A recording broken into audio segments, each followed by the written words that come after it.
عن الأشعث قال سمعت معاوية بن سويد ابن مقر عن البراء رضي الله عنه قال أمرنا النبي صلى الله عليه وسلم ب7 ونهانا عن 7.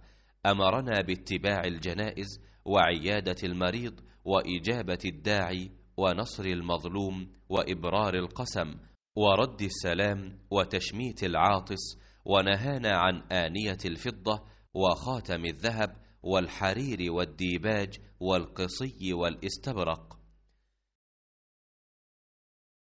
शौबा ने बयान किया, उनसे अशअस बिन अबी शाहशाह ने, उन्होंने कहा कि मैंने मुआविया बिन सुवैद बिन मकरन से सुना, वो बरा बिन आसिब रज़ी अल्लाह अन्हु से नकल करते थे कि हमें नबी करीम सल्लल्लाहु अलैहि वसल्लम ने 7 कामों का हुक्म दिया और 7 कामों से रोका।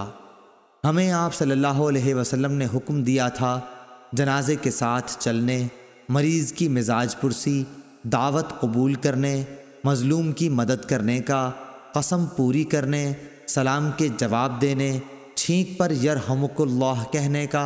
और आप सल्लल्लाहु अलैहि वसल्लम ने हमें मना किया था चांदी के बर्तन इस्तेमाल में लाने से, सोने की अंगूठी पहनने से, रेशम और दिबाज के कपड़ों के पहनने से, कसी से, इस्तबरक़ से।